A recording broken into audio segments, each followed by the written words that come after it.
정말 충격적인 일이 일어났습니다. 한때 경제 성장의 중심지였던 중국 청두의 거리가 텅텅 비어버렸다고 합니다. 심지어 대부분 시민들까지 떠나면서 많은 이들이 불안에 떨고 있는데요. 놀라운 건 이 중심에 한국이 있다는 것이죠. 이런 심각한 상황을 지켜보던 저명한 경제 전문가는 강력하게 주장했다고 합니다. 实际上美方所谓的竞争就是全方位的遏制 대체 무슨 일이 벌어진 걸까요? 안녕하세요. 저는 마이클 스톤입니다. 미국 글로벌 경제지 이코노믹 인사이트의 수석 기자이죠. 수석이라는 타이틀만큼 저의 기사들은 항상 많은 이들의 이목을 주목시켜왔습니다. 특히 5년 전 제가 쓴 칼럼은 놀라운 반향을 일으켰어요. 중국이 글로벌 자동차 강국이 될 것? 이라는 내용이었죠. 칼럼에서 저는 한국에 대해 신랄한 견해를 밝혔습니다. 한국은 결국 일본의 복사판에 불과한 중간급 자동차 제조국일 뿐이고 중국이 조만간 한국을 뛰어넘을 것 이라고 썼죠. 사실 저는 한국에 대한 큰 편견을 가지고 있었거든요. 솔직히 경멸하는 수준이었죠. 한국을 남의 기술을 모방해 발전했지만 결국 창의성 부족으로 스스로 강대국이 되지 못하는 신세타령만 아는 국가라고 항상 평가해 왔으니까요. 그리고 수치상으로도 중국이 한국과는 차원이 다른 시장 규모와 성장 가능성을 지녔다고 확신했습니다. 대체 이런 편견이 어디서 왔냐고요? 아마 과거 한국 기업들과 협업하면서 불쾌한 경험을 겪은 뒤부터라고 말씀드릴 수가 있겠네요. 당시 한국 기업들의 태도는 정말 최악이었거든요. 의사결정도 느릴 뿐더러 고집만 세더군요. 특히 현대자동차의 중국 전략에 관한 기사를 쓰기 위해 인터뷰했던 일이 선명하게 기억이 납니다. 그때 저는 서울에서 꼬박 사흘을 기다린 끝에 겨우 30분 인터뷰를 얻어냈는데 그 과정에서 느낀 답답함이란 중국 시장에서 현대차가 살아남으려면 중국식 운영 방식을 받아들여야 하지 않을까요? 제가 던진 말이었어요. 그러자 현대차 관계자는 눈을 똑바로 보며 대답했습니다. 우리는 우리의 방식을 포기할 생각이 없습니다. 현대차는 독자적인 브랜드로 남을 겁니다. 당시 저는 그 고위 관계자의 태도가 한심하게 느껴졌어요. 무지하고 오만한 행동이라고 생각했죠. 어떻게 세계 최대의 시장인 중국에서 중국식 방식을 거부한다는 말을 할 수 있지? 이것이 바로 한국 기업의 치명적인 한계라고 확신했습니다. 이후 몇 년 동안 중국이 전기차 산업을 빠르게 성장시키는 모습을 지켜보면서 저희 확신은 더 강해졌어요. 중국 정부의 전폭적인 지원, 빠른 기술 발전, 거대한 내수 시장, 이 모든 것이 제 눈에는 미래의 희망으로 보였습니다. 반면 한국은 여전히 내연기관에 집착하며 전기차 전환에 뒤처지는 것 같았죠. 중국은 미래다. 한국은 결국 중국에 흡수될 것이다. 한국 기업들은 중국의 하청업체로 전락할 것이다. 이런 내용의 도발적인 칼럼을 수차례 썼고 한국 독자들의 분노 어린 댓글이 달려도 저는 개의치 않았습니다. 오히려 그들의 반응이 제 주장을 증명하는 것처럼 느껴졌어요. 감정적인 반응, 사실보다 자존심을 우선시하는 모습, 바로 제가 본 한국의 한계였죠. 하지만 최근 그 모든 것이 무너지고 말았습니다. 특히 얼마 전 제 책상 위에 놓인 신문 헤드라인은 충격적이었죠. 현대자동차, 청두 공장 완전 철수 결정. 이 뉴스만이 아니었어요. 글로벌 자동차 기업들이 중국을 떠나고 있다는 뉴스가 연이어 보도됐습니다. 폭스바겐, 볼보, 포드. 그때 편집장의 목소리가 사무실 밖에서 들렸어요. 마이클, 청두로 출장 좀 다녀와야겠어. 현대차 철수 후 현지 상황을 취재해와. 순간 가슴이 쿵쾅거렸습니다. 이것은 단순한 취재가 아니었어요. 5년 전 제가 내린 판단이 옳았는지 확인하는 여정이나 다름없었죠. 중국이 정말 자동차 산업의 미래인지 아니면 제가 뭔가를 간과했는지 알아낼 기회였습니다. 짐을 싸면서 제 머릿속은 복잡했어요. 뒤통수를 맞은 듯한 느낌이었죠. 제가 그토록 확신했던 중국의 성장, 그게 환상이었던 걸까요? 비행기에 오르며 결심했습니다. 이번 취재는 단순히 현대차의 철수를 다루는 것이 아니라 제 자신의 판단과 편견을 돌아보는 여정이 될 것이라고요. 한국에 대한 제 오래된 편견이 맞는지 아니면 제가 중국의 가능성을 과대평가했는지 확인할 시간이었습니다. 오랜 비행 끝에 청두 공항에 내리자 습한 공기가 얼굴을 덮쳤습니다. 5년 만에 다시 찾은 청두는 표면적으로는 더 발전한 모습이었어요. 새로운 고층 빌딩들, 현대적인 지하철, 번화한 쇼핑가. 하지만 제가 가야 할 곳은 도심이 아니었습니다. 택시를 타고 도시 외곽으로 향했죠. 운전사와 대화를 시도했습니다. 청두의 자동차 산업은 어떻게 되고 있나요? 운전사는 백미러로 저를 힐끗 보더니 말했습니다. 자동차 산업이요? 예전만 못해요. 특히 현대차가 떠난 뒤로는 제 가슴이 쿵 내려앉았습니다.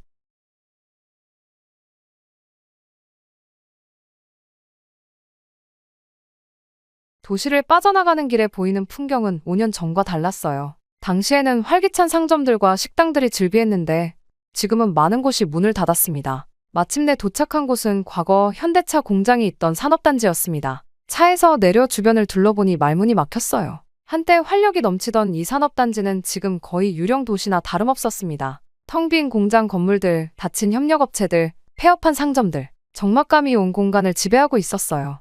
현대차 공장 정문 앞에 서서 생각에 잠겼습니다. 이곳은 한때 청두 경제의 중심지였는데 왜 이렇게 변했을까? 근처 작은 식당이 아직 영업 중이었어요. 들어가서 음료를 주문했습니다. 주인은 50대 중반의 여성이었죠. 조심스럽게 대화를 시도했어요. 이 근처가 많이 변한 것 같네요. 주인 아주머니는 한숨을 쉬었습니다. 현대차가 있을 땐 일자리가 많았어요. 매일 수천 명의 직원들이 식사하러 오고 물건을 사고 생활했죠. 하지만 이제는 공장이 멈추고 주변 경제도 무너졌어요. 저희 같은 작은 가게들이 가장 큰 타격을 받았습니다. 현대차가 떠난 이유가 뭐라고 생각하세요? 제가 물었습니다. 주인 아주머니의 얼굴이 약간 어두워졌어요. 글쎄요, 여러 이야기가 있죠. 정치적인 문제도 있었고 중국 자동차 회사들과 경쟁이 심해진 것도 있고 그때 옆 테이블에 앉아있던 중년 남성이 대화에 끼어들었습니다. 뭐가 여러 이야기예요? 한국 기업들은 결국 돈만 벌고 우리를 버린 거지. 그의 목소리에는 분노가 가득했습니다.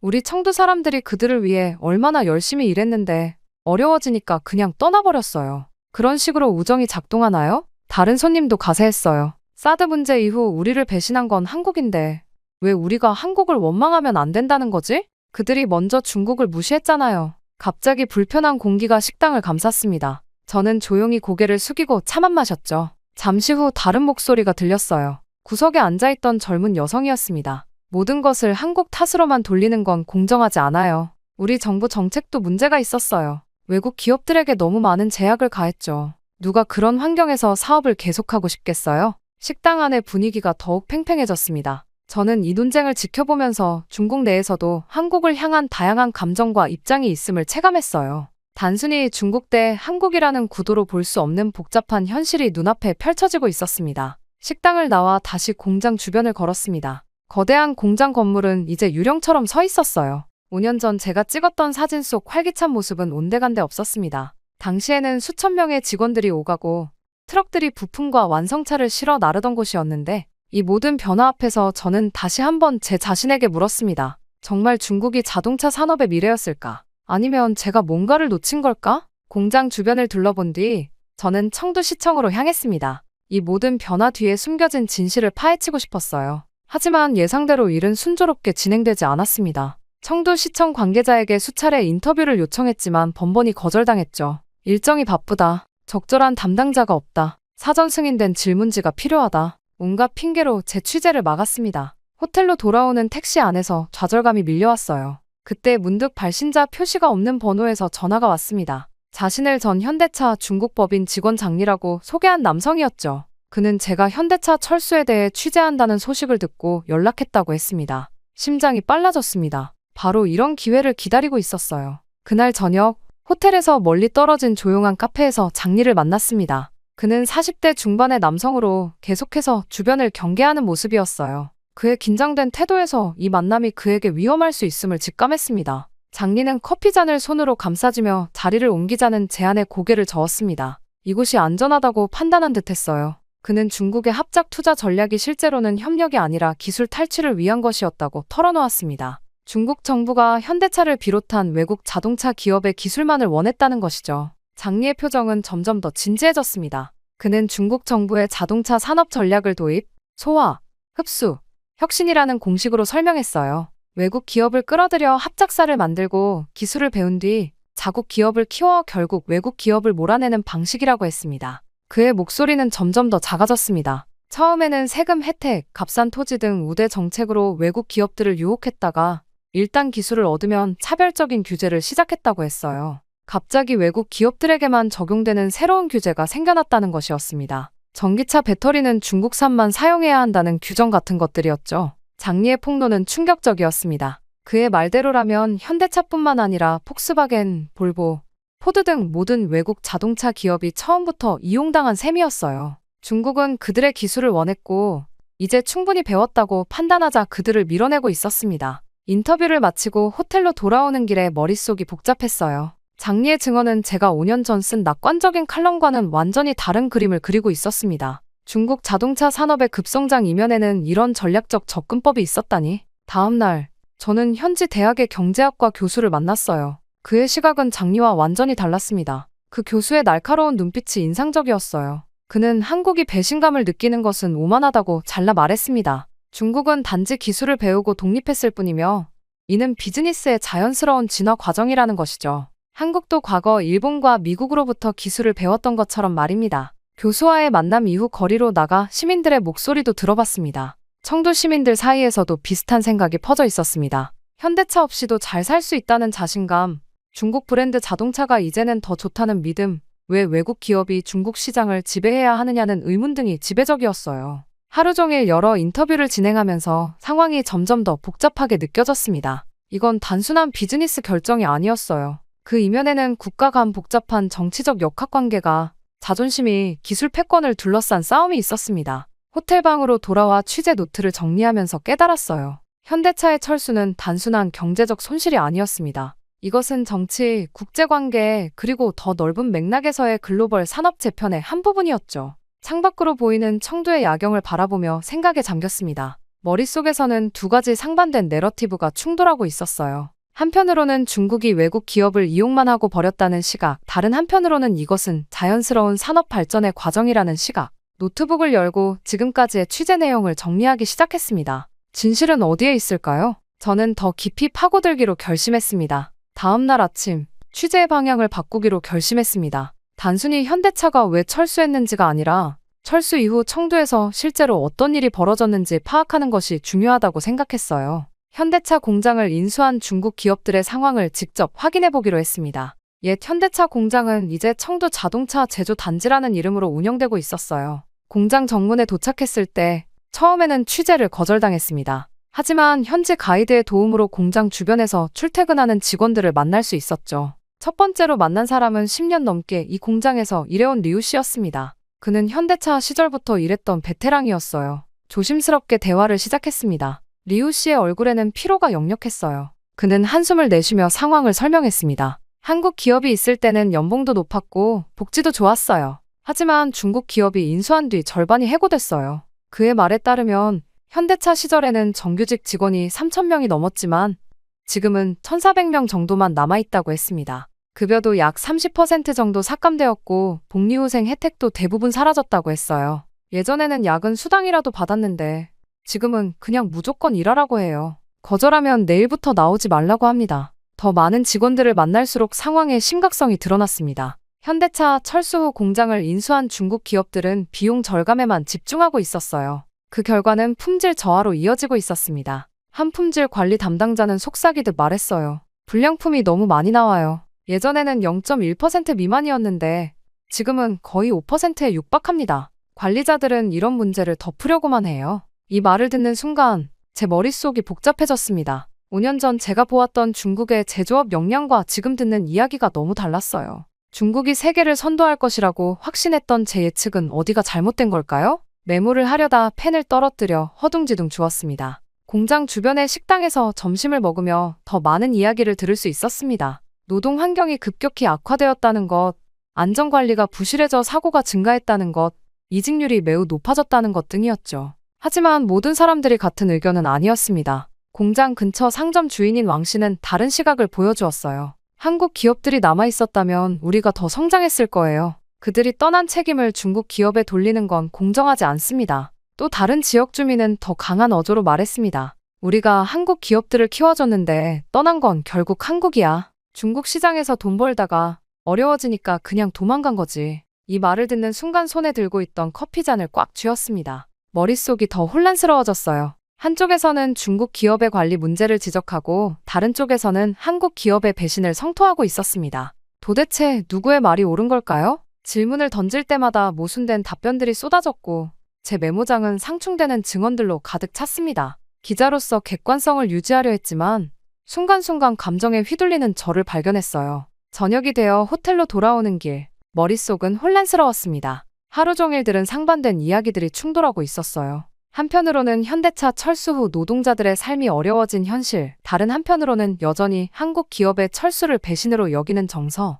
호텔방에 들어서자마자 침대에 쓰러지듯 누웠습니다. 천장을 바라보며 제 기사의 방향성에 대해 고민했어요. 5년 전에는 모든 것이 명확해 보였습니다. 중국의 성장, 한국의 한계. 하지만 지금은 모든 것이 뒤섞여 있었어요. 누가 옳고 누가 그른지, 누가 이기고 누가 졌는지 판단하기 어려웠습니다. 발로 신발을 벗어차며 한숨을 내쉬었습니다. 취재 노트에는 상반된 증언들이 뒤섞여 있었고 제 머릿속도 마찬가지였어요. 몇 번이나 노트북을 열었다 닫았다를 반복했습니다. 어떻게 이 복잡한 상황을 글로 담아낼 수 있을까요? 노트북을 열고 오늘의 취재 내용을 정리하기 시작했습니다. 누가 누구를 배신한 걸까? 이 질문이 계속해서 머릿속을 맴돌았어요. 중국 정부가 한국 기업을 이용했다는 주장도, 한국 기업이 중국 시장을 떠난 것이 배신이라는 주장도 일리가 있어 보였습니다. 그러나 더 중요한 질문이 있었습니다. 현대차가 철수한 후 과연 청두는 성공적으로 자립했을까? 표면적으로는 공장이 여전히 돌아가고 있지만 그 안에서 벌어지는 현실은 매우 다른 모습이었습니다. 창밖으로 청두의 밤 풍경을 바라보며 생각했어요. 이 도시의 이야기는 단순한 흑백 논리로 설명할 수 없을 만큼 복잡했습니다. 이 퍼즐의 마지막 조각을 찾기 위해서는 다른 쪽 이야기도 들어봐야 했죠. 결심이 섰습니다. 이번 취재의 마지막 단계로 한국으로 가서 현대차의 입장을 직접 들어봐야겠다고 생각했어요. 현대차는 왜 청두를 떠났는지, 그들의 시각은 어떤지, 중국 시장을 포기한 후 어떤 전략을 펼치고 있는지 알아야 했습니다. 호텔 리셉션에 전화해 비행기 일정을 변경해달라고 요청했습니다. 다음 목적지는 서울이었어요. 그런데 짐을 싸면서 문득 불안감이 밀려왔습니다. 중국에서 들은 이야기들로 인해 한국 측의 시각도 있는 그대로 받아들일 수 없을 것 같았습니다. 그들 역시 자신들의 입장만 강조할 테니까요. 노트북에 지금까지의 취재 내용을 백업하고 암호를 걸었습니다. 이제 저는 양쪽 모두를 경계하는 중립적 관찰자가 되어야 했어요. 중국의 주장과 한국의 주장, 그 사이 어딘가에 진실이 있을 테니까요. 진실의 다른 면을 찾아가는 여정이 시작되었습니다. 인천국제공항에 내리자 서울의 차가운 공기가 저를 맞이했습니다. 청두와는 확연히 다른 분위기였어요. 공항부터 도시 중심부까지 이어지는 길에서 본 서울은 정돈되고 세련된 모습이었습니다. 하지만 저는 이런 겉모습에 현혹되지 않으려 했어요. 중국에서의 경험은 표면 아래 복잡한 현실이 존재한다는 것을 가르쳐 주었으니까요. 호텔에 짐을 풀자마자 현대차 본사에 연락했습니다. 예상외로 그들은 인터뷰 요청을 빠르게 수락했어요. 다음 날 아침, 저는 서울 양재동에 위치한 현대차 본사 건물 앞에 서 있었습니다. 유리와 철강으로 이루어진 웅장한 건물이었죠. 청두의 황폐해진 공장과는 너무나 대조적이었습니다. 로비에서 잠시 기다리니 홍보팀 김 부장이 저를 맞이했어요. 그는 단정한 정장 차림으로 친절하게 응대했지만 그의 눈빛에서 경계심을 느낄 수 있었습니다. 아마도 제가 쓴 이전 칼럼들 때문일 겁니다. 그 칼럼들에서 저는 현대차가 중국 시장에서 실패할 것이라고 여러 번 예측했으니까요. 회의실에 들어서자 현대차 국제사업부 박 전무가 기다리고 있었습니다. 그는 제가 준비한 질문지를 흘끗 보더니 미소를 지었어요. 스톤 씨, 당신의 예측이 틀렸다고 생각하나요? 이 직설적인 질문에 당황했지만 솔직하게 대답했습니다. 그래서 여기 온 겁니다. 무엇이 어떻게 잘못됐는지 알고 싶어요. 박 전무는 천천히 말을 이어갔습니다. 우리는 철수를 선택한 게 아닙니다. 미래를 선택한 겁니다. 그의 말에 의문이 들었지만 더 들어보기로 했어요. 박 전무는 중국 시장의 변화에 대해 설명했습니다. 초기에는 외국 기업들을 환영했지만 중국이 자국 산업을 육성하면서 점차 외국 기업들을 내쫓는 정책으로 바뀌었다는 것이었어요. 우리는 3년 전부터 이런 변화를 감지했습니다. 중국 정부가 외국 자동차 기업들에게 차별적인 규제를 적용하기 시작했어요. 그때 우리는 결정을 내렸습니다. 중국의 모든 것을 거는 대신 미국, 남미, 동남아 시장으로 방향을 전환하기로 했죠. 회의실 창문 너머로 보이는 서울 도심의 전경을 바라보며 생각에 잠겼습니다. 현대차의 결정이 단순한 도망이 아니라 전략적 선택이었다는 그의 말이 맞는 것 같았어요. 중국 시장은 결국 외국 기업에게 계륵이 되었습니다. 남아있어도 손에 떠나자니 아깝고 박 전무의 말에는 씁쓸함이 묻어났어요. 그는 내부 자료를 보여주며 설명했습니다. 현대차가 중국 시장을 포기한 후 오히려 글로벌 시장에서의 점유율이 상승했다는 내용이었어요. 현재 현대차는 글로벌 3위 자동차 기업으로 성장했고 특히 전기차 시장에서 빠르게 점유율을 높이고 있었습니다. 반면 중국 자동차 시장은 예상과 다른 방향으로 흘러가고 있었어요. 중국 기업들은 내수 시장에서는 강세를 보였지만 품질 문제와 브랜드 이미지 때문에 글로벌 시장 진출에는 어려움을 겪고 있었습니다. 인터뷰를 마치고 현대차 본사를 나오면서 제 마음은 더욱 복잡해졌어요. 중국에서 듣던 이야기와 한국에서 듣는 이야기는 같은 현실의 다른 측면이었습니다. 양쪽 모두 자신들의 입장에서 진실을 말하고 있었지만 전체 그림을 보기 위해서는 제 스스로 판단해야 했죠. 서울의 한 카페에 앉아 노트북을 열었습니다. 지금까지의 취재 내용을 정리하면서 5년 전 제가 썼던 칼럼을 다시 읽어보았어요. 그때 저는 얼마나 중국 시장을 과신했던 걸까요? 그리고 한국 기업들의 능력을 얼마나 과소평가했던 걸까요? 카페에서 자료를 정리하던 중 현대차에서 받은 데이터 파일이 눈에 들어왔습니다. 호텔로 돌아와 이 데이터를 꼼꼼히 분석하기 시작했어요. 밤을 새워가며 중국 자동차 산업 전반의 상황을 파악했고 제가 5년 전 보지 못했던 패턴들이 서서히 드러났습니다. 다음 날 서울대학교 자동차공학과 이 교수를 만났습니다. 그는 중국과 한국 자동차 산업을 30년 넘게 연구해온 전문가였어요. 중국 자동차 기업들은 현대차, 폭스바겐, 볼보 등의 기술을 모방해서 90% 수준까지 따라왔다고 주장하지만 문제는 그 이후입니다. 이 교수의 말에 고개를 갸웃했어요. 그는 컴퓨터 화면에 두 자동차의 내부 구조를 보여주었습니다. 자동차는 단순한 조립이 아니라 10%의 기술이 완성도를 결정합니다. 그 차이를 따라잡지 못하면 결국 글로벌 경쟁에서 살아남기 어렵죠. 교수는 중국 자동차 산업의 현실적 문제점을 지적했습니다. 중국 기업들이 외국 기술을 모방하는 데는 성공했지만 그들만의 독창적인 기술 개발에서는 여전히 뒤처져 있다는 것이었어요. 특히 안전 시스템, 주행 안정성, 소음 진동, 내구성 등 미세한 부분에서 큰 차이가 있다고 했습니다. 귀국 전날 현대차 자료실에서 추가 데이터를 검토했어요. 놀라운 것은 중국 자동차 회사들의 재무 상태였습니다. 그들은 저가 공세로 시장 점유율을 확대했지만 수익성은 계속 떨어지고 있었어요. 단기간에 외형을 키우기 위해 수익보다 판매량에 집중한 결과였습니다. 서류들을 넘기며 생각했습니다. 이런 상태로 과연 중국 자동차 산업이 계속 성장할 수 있을까? 중국 기업들의 막대한 부채, 연구개발 투자 부족, 저수익 구조, 이 모든 것이 장기적인 위험 요소로 보였어요. 한국에서의 마지막 밤, 호텔 창문으로 서울의 야경을 바라보며 제 생각을 정리했습니다. 5년 전 제가 보았던 중국 자동차 산업은 성장 그래프의 초기 단계였어요. 그때 저는 그 선이 계속 위로 향할 것이라 믿었습니다. 하지만 이제 그 선이 꺾이기 시작했다는 징후들이 보였어요. 중국의 자동차 기업들은 마치 단거리 선수처럼 빠르게 달려왔지만 이제 그들 앞에는 마라톤 같은 장기 경쟁이 기다리고 있었습니다. 과연 그들이 이 장거리 레이스에서 살아남을 수 있을까요? 제 캐리어의 서류들을 정리하며 다음 취재 목적지를 확인했습니다. 중국과 한국 그 어디에도 온전한 진실은 없었어요. 이 복잡한 퍼즐을 완성하기 위해서는 더 넓은 시각이 필요했습니다. 다음 취재지로 향하는 비행기 안에서 노트북을 열었습니다. 한국에서 받은 추가 자료들을 살펴보니 이 문제가 단순히 현대차만의 이야기가 아니라는 것을 깨달았어요. 삼성, LG, 애플 등 다양한 글로벌 기업들이 중국에서 철수하거나 투자 규모를 줄이고 있었습니다. 도쿄에 도착해 글로벌 투자은행의 아시아 담당 애널리스트를 만났어요. 그는 중국 경제 전반에 대한 심층 분석 자료를 건네주었습니다. 마이클 씨, 이건 단순한 개별 기업의 문제가 아닙니다. 전체적인 패턴을 보세요. 자료를 살펴보니 충격적인 내용이 많았어요. 심지어 일부 중국 도시들은 유령 도시로 변해가고 있었습니다. 과거 외국 기업들로 북적이던 산업단지들이 텅 비어가고 있었죠. 특히 충격적인 것은 외국인 직접 투자 그래프였습니다. 지난 3년간 급격히 하락하는 곡선이었어요.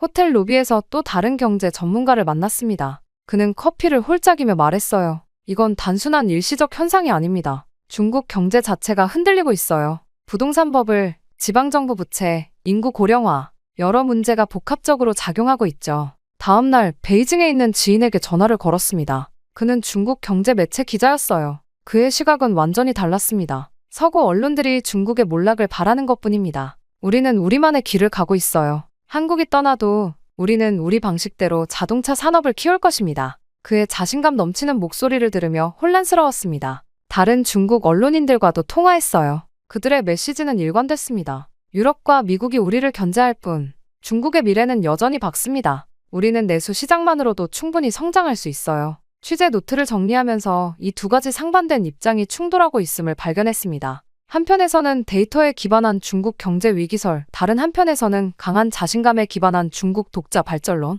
창밖으로 보이는 구름을 바라보며 생각했어요. 둘 중 어느 쪽이 옳을까? 아니면 두 관점 모두의 진실이 있을까? 제가 5년 전에 범한 오류는 한쪽 시각만 받아들인 것이었습니다. 이번에는 양쪽 모두를 균형 있게 바라보려 노력했어요. 노트북을 덮으며 결론에 도달했습니다. 세계 경제는 중국 중심에서 다극화로 변하고 있었어요. 중국은 여전히 중요한 시장이지만 이제 유일한 성장 엔진은 아니었습니다. 그리고 이 변화의 한가운데에서 한국 기업들은 놀라운 적응력을 보여주고 있었죠. 비행기가 착륙을 준비하는 동안 마지막 칼럼의 제목을 구상했습니다. 나는 틀렸다. 중국과 한국에 대한 재평가. 이제 진실을 말할 시간이었습니다. 뉴욕 사무실에 돌아와 자료를 펼쳐놓고 마지막 칼럼을 작성했습니다. 창밖으로는 맨해튼의 빌딩들이 늘어서 있었지만 제 머릿속은 청두의 텅 빈 공장과 서울의 활기찬 현대차 본사를 오가고 있었어요. 키보드를 두드리며 지난 몇 주간의 취재 내용을 정리했습니다. 현대차가 중국을 떠난 이유, 철수 이후 청두 지역의 변화, 현대차의 새로운 전략, 그리고 중국 자동차 산업의 현실적 한계. 모든 내용을 다 담은 뒤 마지막 결론 부분을 쓰기 시작했습니다. 나는 5년 전 중국 자동차 산업을 과대평가했다. 현대차의 선택이 옳았다. 이 문장을 쓰는 순간 묘한 해방감이 느껴졌어요. 오랜 시간 안고 있던 편견을 내려놓는 느낌이었습니다. 계속해서 글을 써내려갔어요. 5년 전 나는 중국의 성장 잠재력만 보고 한국 기업들의 적응력을 과소평가했다. 현대차는 중국 시장의 변화를 예측하고 과감하게 방향을 전환했다. 이것은 도망이 아니라 생존을 위한 선택이었다. 글을 마무리하며 편집장에게 제출했습니다. 그는 깜짝 놀란 표정으로 저를 쳐다봤어요. 마이클, 이 칼럼이 내 평판에 영향을 미칠 수도 있어. 정말 이대로 출판하길 원해? 저는 확신의 찬 목소리로 대답했습니다. 진실을 말하는 것이 기자의 의무입니다. 칼럼이 발행된 후 많은 반응이 쏟아졌어요. 일부는 저를 비난했고 일부는 저희 용기를 칭찬했습니다. 하지만 가장 중요한 것은 제 스스로 오래된 편견을 극복했다는 점이었죠. 그로부터 한 달 후 저는 다시 청두를 찾았습니다. 이번에는 개인적인 여정이었어요. 옛 현대차 공장 앞에 서서 텅 빈 건물들을 바라봤습니다. 한때 활기찬 생명력으로 가득했던 이곳은 이제 침묵 속에 잠겨 있었어요. 공장 정문 앞에 서서 5년 전 제가 찍었던 사진을 꺼내보았습니다. 그때 저는 확신에 찬 미소를 짓고 있었어요. 그리고 지금 이곳에 다시 서서 저는 많은 것을 배웠음을 깨달았습니다. 씁쓸한 표정으로 돌아서며 생각했어요. 세상은 흑백 논리로 판단할 수 없을 만큼 복잡합니다. 중국도 한국도 각자의 길을 가고 있고 제 역할은 그저 그 여정을 정직하게 기록하는 것일 뿐이었죠. 카메라를 들어 텅 빈 공장을 마지막으로 한 번 더 담았습니다. 이 사진은 제 사무실에 걸어두어 항상 겸손과 객관성을 잃지 않도록 상기시켜 줄 것입니다. 충격적인 사건이 벌어졌습니다. 프랑스 파리의 거리에서 수백 명의 사람들이 즉흥적으로 노래를 부르며 광장을 뒤덮었다고 하는데요. 놀라운 건 그 노래가 다름 아닌 한국의 음악이었다는 점입니다. 심지어 이 모든 사건을 지켜본 유명 기자는 한국의 음악은 클래식을 넘어서는 힘이 있다 라고 이야기했을 정도라고 합니다. 대체 무슨 일이 있었던 걸까요? 안녕하세요. 저는 피아노를 연주하는 거리 음악가 루카스 마르탱입니다. 저는 항상 서양 클래식만이 진정한 예술이라고 믿어왔습니다. 베토벤, 모차르트, 쇼팽.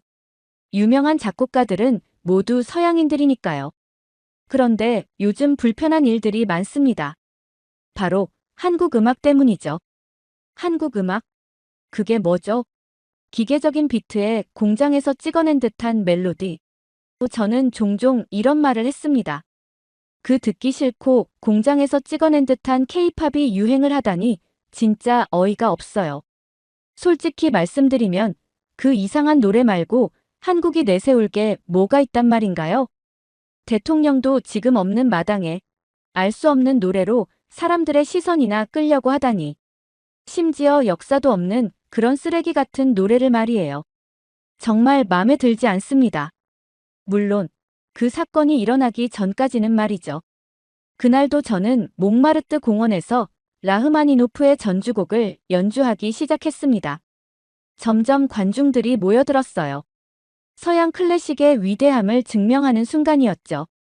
그때 젊은 한국인 관광객 몇 명이 다가왔습니다. 혹시 BTS 노래도 연주해 주실 수 있나요? 한 명이 물었습니다. 순간 경멸감이 일었습니다. K-팝이라니. 그들은 정말 음악의 깊이를 모르는 걸까요? 죄송하지만 저는 가치 있는 음악만 연주합니다.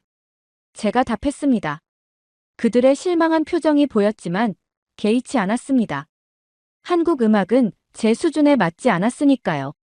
관광객들이 떠난 후 저의 오랜 친구 마리가 저를 빤히 쳐다봤습니다. 넌 정말 완고해, 루카스.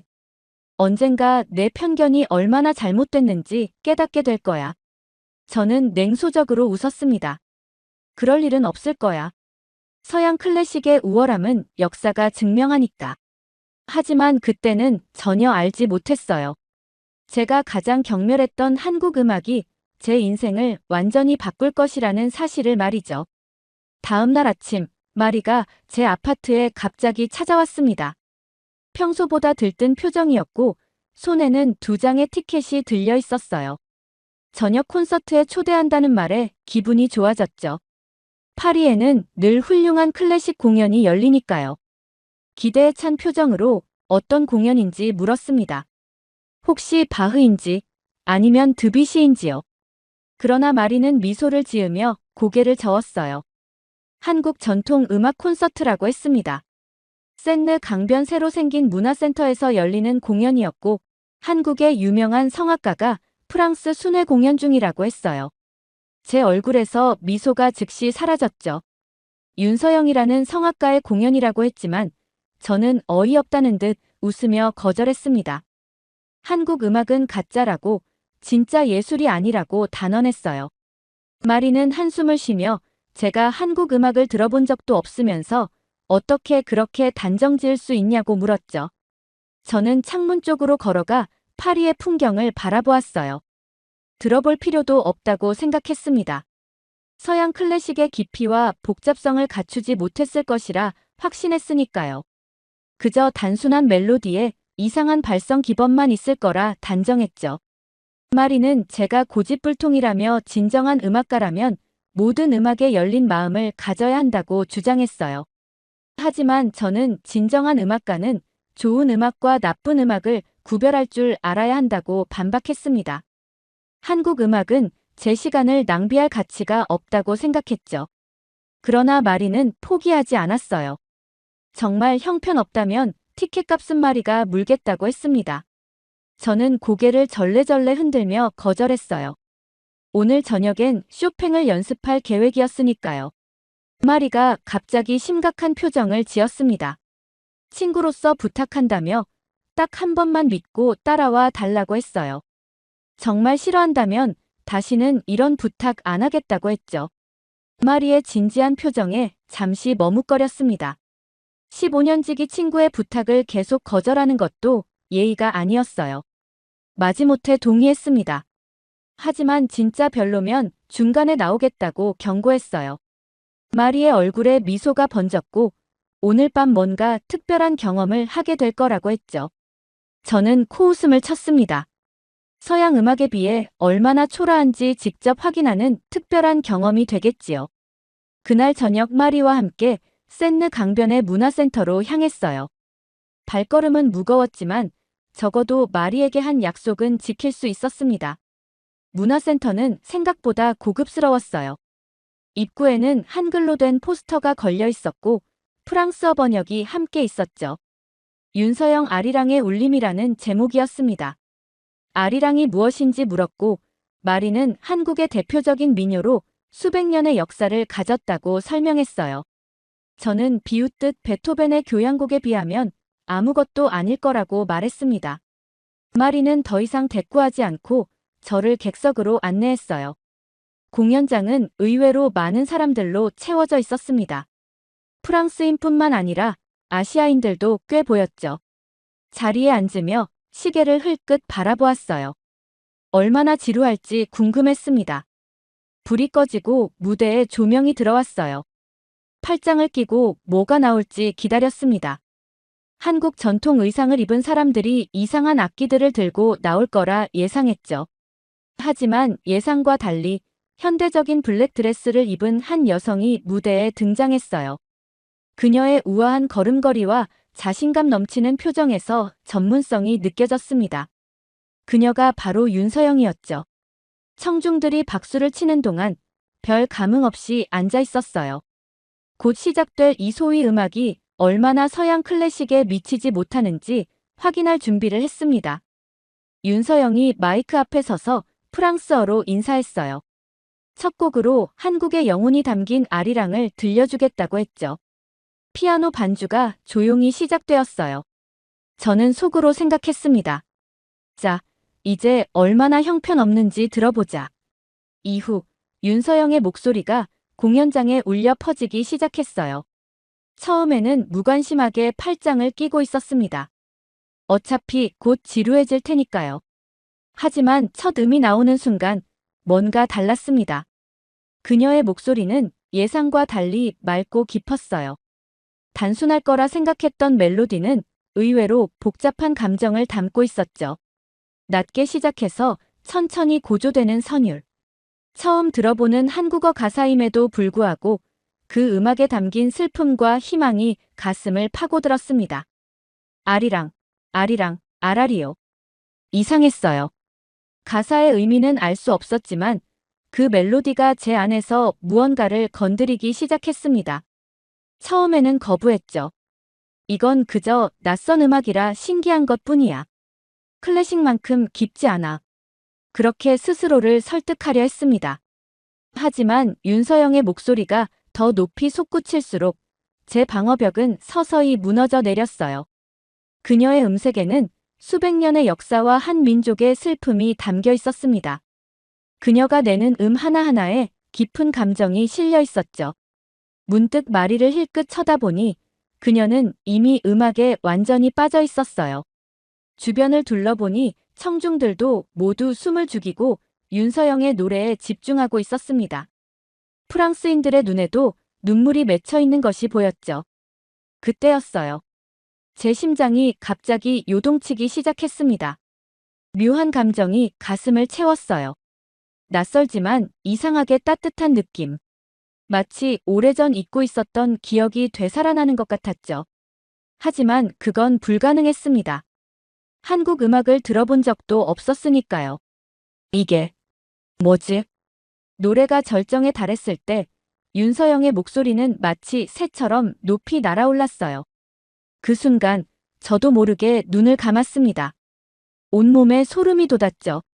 클래식을 들을 때만 느꼈던 그 전율이 아리랑을 통해서도 느껴진 것이었습니다. 공연이 끝나고 불이 켜졌습니다. 관객들은 모두 일어나 기립박수를 보냈어요. 저도 모르게 함께 일어서 있었죠. 마리가 제게 미소를 지었습니다. 어땠어? 그녀가 물었어요. 대답하지 못했습니다. 아직도 아리랑의 멜로디가 제 머릿속에서 맴돌고 있었죠.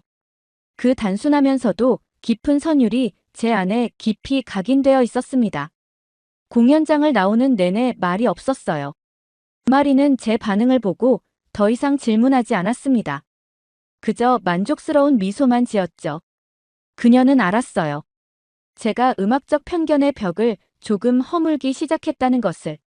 집으로 돌아오는 길, 센느 강변을 걸으며 밤하늘의 별들을 바라보았습니다.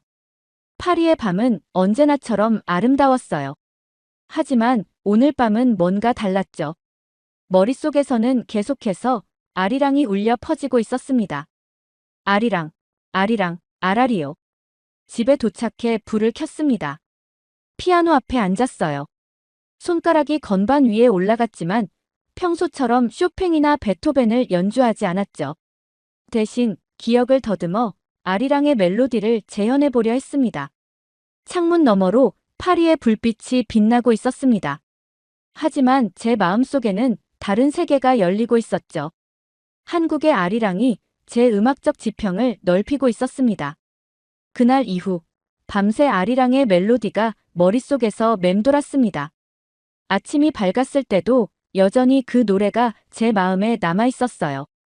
평소처럼 피아노를 끌고 몽마르트르 언덕으로 향했습니다. 오늘은 라흐마니노프의 전주곡을 연주할 계획이었어요. 전날 밤의 이상한 감정을 떨쳐내고 싶었죠.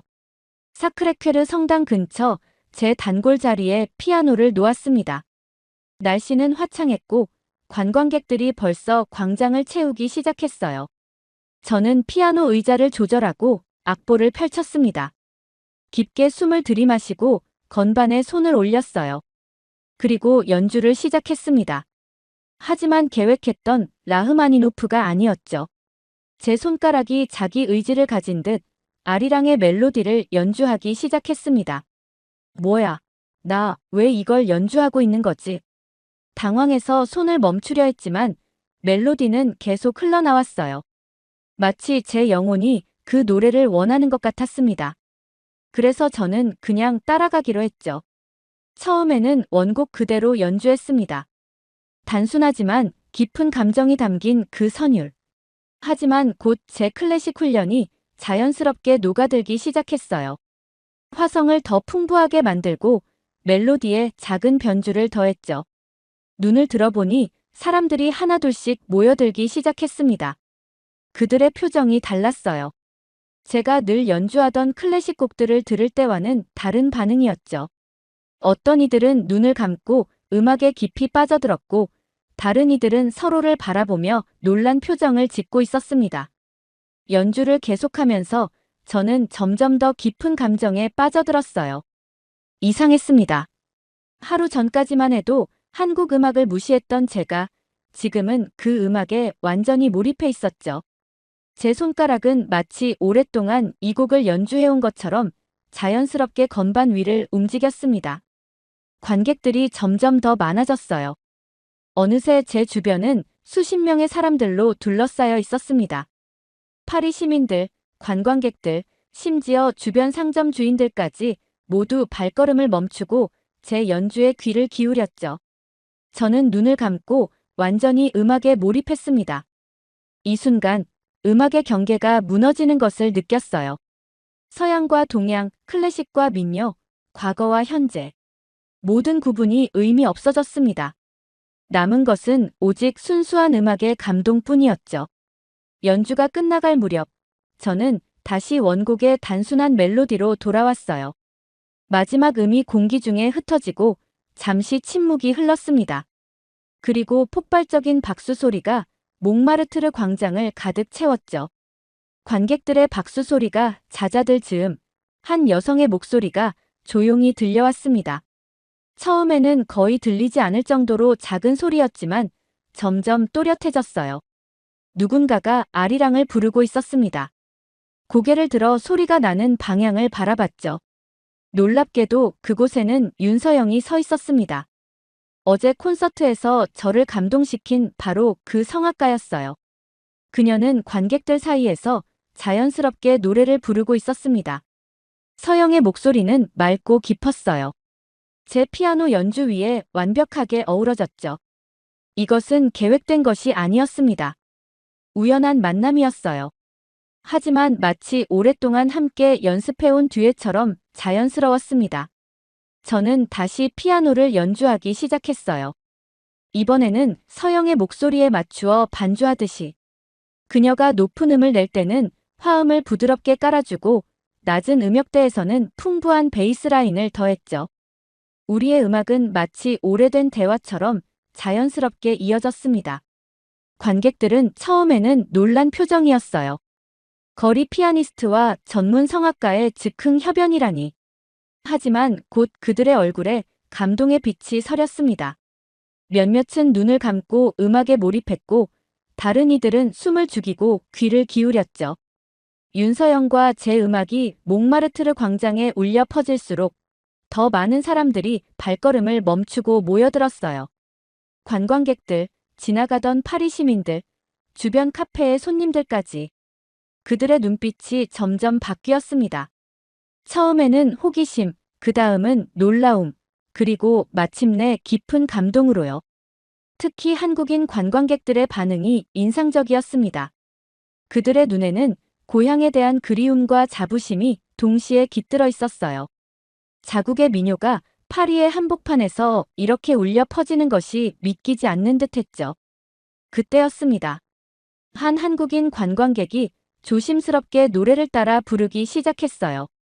처음에는 작은 목소리였지만 점점 자신감을 얻으며 커졌습니다. 그리고 또 다른 한국인이 합류했어요. 그리고 또 한 명, 또 한 명. 어느새 몽마르트르 광장에는 10여 명의 한국인들이 함께 아리랑을 부르고 있었습니다. 그들은 서로를 모르는 사람들이었지만 이 순간만큼은 하나가 되어 노래했어요. 고국을 떠나 파리에 온 그들에게 이 순간은 특별한 의미가 있었을 겁니다. 저는 그들의 목소리에 맞춰 피아노를 계속 연주했습니다. 한국어 가사는 알 수 없었지만 그 멜로디와 감정은 충분히 전해졌어요. 제 손가락은 마치 오랫동안 이 노래를 연주해온 것처럼 자연스럽게 움직였습니다. 윤서영은 이 즉흥적인 합창단을 이끌며 더 풍부한 화음과 변주를 더했어요. 그녀의 전문적인 목소리가 아마추어 합창을 한 단계 끌어올렸죠. 그들의 목소리가 하나로 어우러질 때 광장 전체가 마치 거대한 콘서트홀로 변한 것 같았습니다. 프랑스인들과 다른 나라 관광객들은 가사는 이해하지 못했지만 그 음악에 담긴 감정은 충분히 느낄 수 있었어요. 몇몇은 눈물을 글썽이기도 했죠. 음악의 언어는 정말 국경이 없었습니다. 노래가 절정에 이르렀을 때 저는 윤서영과 눈을 마주쳤어요. 그녀의 눈에는 놀라움과 감사, 그리고 깊은 감동이 어려 있었습니다. 저 역시 같은 감정이었죠. 어제까지만 해도 한국 음악을 무시했던 제가 오늘은 수십 명의 한국인들과 함께 그들의 민요를 연주하고 있었으니까요. 점점 더 많은 한국인들이 합창에 참여했습니다. 어느새 20여 명이 넘는 즉흥 합창단이 형성되었어요. 그들 중 일부는 서로를 처음 보는 사이였지만 이 순간만큼은 하나의 커뮤니티가 되어 같은 노래를 부르고 있었습니다. 노래가 끝나갈 무렵 저는 점점 템포를 늦추며 마지막 화음을 준비했어요. 윤서영도 제 의도를 읽고 합창단을 이끌어 완벽한 피날레를 만들어냈습니다. 마지막 음이 공기 중에 흩어지고 잠시 침묵이 흘렀죠. 그리고 폭발적인 박수와 환호성이 터져 나왔습니다. 몽마르트르 광장 전체가 열광의 도가니에 빠졌어요. 사람들은 서로를 바라보며 미소 짓고 눈물을 닦고 감동을 나누었습니다. 환호성과 박수가 이어지는 가운데 몽마르트르 광장이 즉흥적인 공연장으로 변해가고 있었어요. 처음 윤서영과 함께 시작된 작은 합창은 이제 거대한 음악 축제가 되었습니다.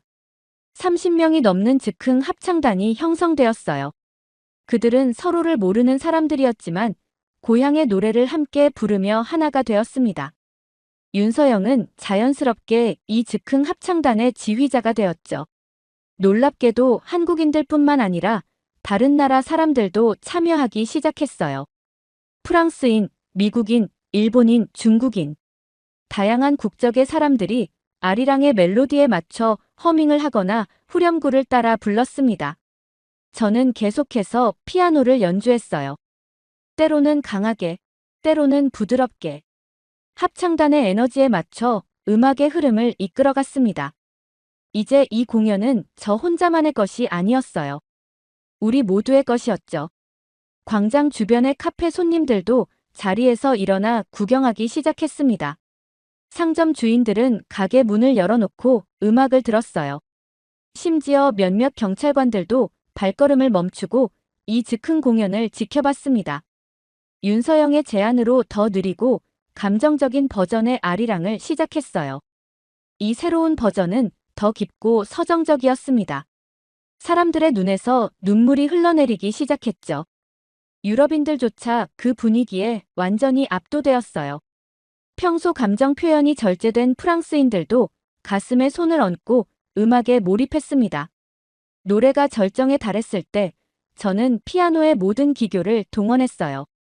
윤서영의 목소리는 더욱 높이 솟구치며 광장 전체를 울렸습니다. 마지막 화음이 공기 중에 흩어지고 잠시 정적이 흘렀어요. 그리고 폭발적인 환호성과 박수가 터져 나왔습니다. 수백 명의 관객들이 일제히 기립박수를 보냈죠. 거리는 거대한 박수 소리로 뒤덮였어요. 저는 숨을 고르며 자리에서 일어났습니다. 온몸은 땀으로 젖었지만 마음은 충만했어요. 윤서영과 합창단에게 감사의 인사를 건넸습니다. 이상했어요. 무대에서 내려왔지만 제 머릿속에는 여전히 아리랑의 멜로디가 선명하게 울리고 있었습니다. 마치 그 노래가 이제 제 일부가 된 것처럼요. 그 단순하면서도 깊은 선율이 제 영혼에 새겨진 것 같았어요. 그날의 즉흥 공연 이후 제 삶은 완전히 달라졌어요. 아리랑의 멜로디는 단순히 제 머릿속에 맴도는 것을 넘어 제 영혼의 일부가 되었습니다. 마치 오랫동안 잊고 있었던 무언가를 되찾은 것 같은 느낌이었죠. 다음 날부터 저는 평소 레퍼토리에 변화를 주기 시작했어요. 라흐마니노프와 쇼팽 사이에 아리랑을 연주했고 점차 다른 한국 노래들도 배우기 시작했습니다. 윤서영에게 연락해 몇 가지 한국 전통곡들을 추천해달라고 부탁했죠. 처음에는 어색했어요. 서양 클래식과 한국 음악의 화성 구조는 달랐으니까요. 하지만 점점 그 차이를 이해하고 받아들이기 시작했습니다. 서양 음악에 없는 독특한 아름다움이 한국 음악에 있다는 것을 깨달았어요. 몽마르트르에서의 연주도 달라졌습니다. 이제 저는 모차르트의 소나타 다음에 아리랑을 연주하고 베토벤의 월광 소나타 다음에는 고향의 봄을 들려주었어요. 관광객들, 특히 한국인들의 반응은 놀라웠습니다. 그들은 자국의 노래가 파리의 거리에서 울려 퍼지는 것에 감동하며 항상 풍성한 팁을 남겨주었죠. 하지만 돈보다 더 값진 것은 음악을 통해 느끼는 새로운 연결감이었어요. 한국인 관객들과 이야기를 나누기 시작했고 그들의 문화와 역사에 대해 배웠습니다. 아리랑이 단순한 민요가 아니라 한국인의 역사적 고난과 희망을 담은 노래라는 것도 알게 되었죠. 일주일 후 마리가 제 연주를 보러 왔어요. 그녀는 제가 베토벤의 월광 소나타에서 아리랑으로 자연스럽게 전환하는 것을 보고 놀란 표정을 지었습니다. 연주가 끝나고 마리가 다가와 말했어요. 이제 클래식만이 최고라고 말 못하겠지? 저는 미소를 지으며 고개를 끄덕였습니다. 그래, 내가 틀렸어. 음악은 국경을 초월하는 거야. 형식이나 기원이 중요한 게 아니라 그 음악이 마음을 얼마나 움직이느냐가 중요한 거지. 마리는 환하게 웃었어요. 드디어 알아차렸구나. 모든 음악에는 그 나름의 아름다움이 있어. 우리가 해야 할 일은 그저 열린 마음으로 들어주는 것뿐이야. 제 음악적 세계관이 완전히 바뀌었습니다. 더 이상 서양 클래식만이 진정한 음악이라고 생각하지 않게 되었어요. 이제는 음악이란 결국 마음을 움직이는 것이라고 믿게 되었죠. 그것이 세련된 소나타이든 단순한 민요이든 상관없었습니다. 그 후로 저는 더 많은 세계 음악을 배우기 시작했어요. 스페인의 플라멩코, 아르헨티나의 탱고, 인도의 라가. 각 문화마다 독특한 음악적 언어가 있었고 그 모든 것에서 아름다움을 발견할 수 있었습니다. 하지만 그 중에서도 아리랑은 특별했어요. 그 노래는 제 인생의 전환점이 되었습니다. 편협했던 제 마음을 열어준 열쇠였죠. 이제 저는 매일 연주에 아리랑을 포함시켰어요. 그리고 그때마다 그날의 즉흥 합창을 떠올렸습니다. 윤서영과도 친구가 되었어요. 그녀는 가끔 제 연주에 참여해 노래를 불러주었고 저는 그녀의 공연에 피아노 반주자로 참여하기도 했습니다. 우리는 서양 클래식과 한국 전통음악을 융합한 독특한 공연을 만들어갔어요. 음악의 경계를 허문다는 것은 단순히 다양한 장르를 연주하는 것 이상의 의미가 있었습니다. 그것은 제 내면의 경계를 허무는 과정이기도 했어요. 다른 문화와 전통에 대한 편견을 버리고 열린 마음으로 세상을 바라보게 된 것이죠. 이제 저는 매일 아침 피아노 연습을 시작하기 전에 아리랑을 연주합니다. 그 단순하면서도 깊은 멜로디는 제 하루를 시작하는 의식이 되었어요. 그리고 그때마다 음악의 진정한 의미를 되새깁니다. 음악은 마음을 움직이는 것. 그것이 제가 깨달은 가장 중요한 진리였습니다. 장르나 국적, 역사적 배경은 중요하지 않았어요. 중요한 것은 그 음악이 우리 영혼에 어떤 울림을 주느냐 하는 것이었죠. 그리고 아리랑은 제 영혼에 가장 깊은 울림을 주는 노래가 되었습니다. 한 달 후 마리가 숨가쁘게 달려왔어요. 루카스, 너 유명해졌어. 너의 아리랑 연주 영상이 난리야. 누군가 몽마르트르에서의 즉흥 아리랑 공연을 SNS에 올렸고 폭발적인 인기를 얻고 있었습니다. 특히 한국인들의 반응이 열광적이었죠. 얼마 후 한국의 공연기획사로부터 초청을 받았어요. 아리랑 투어를 제안했습니다. 처음에는 망설였지만 윤서영의 격려로 한국행을 결정했죠. 무대에 올라 아리랑의 첫 음을 연주하자 놀라운 일이 벌어졌어요. 관객들이 자연스럽게 노래를 따라 부르기 시작했습니다. 2,000명의 목소리가 하나가 되는 순간이었죠. 그때 깨달았어요. 아리랑은 단순한 노래가 아니라 사람들의 마음을 잇는 달이었습니다. 한국 투어는 대성공이었어요. 각 도시마다 사람들은 열광적으로 환영해 주었죠. 지역마다 다른 아리랑 버전도 배웠습니다. 마지막 공연은 서울 광화문 광장에서 야외 콘서트로 열렸어요. 수만 명이 모였고 다양한 국적의 사람들도 함께 했습니다. 한국에서의 마지막 날 90대 할머니를 만났어요. 우리 노래를 세계에 알려줘서 고맙습니다. 그 말에 제 눈에도 눈물이 고였습니다. 파리로 돌아온 후에도 아리랑의 여정은 계속되었어요. 다양한 나라의 음악가들과 협업하며 새로운 해석을 만들어갔습니다. 이제 저는 매일 연주할 때마다 아리랑으로 시작하고 아리랑으로 마무리해요. 세계 각국에서 온 사람들이 함께 노래합니다.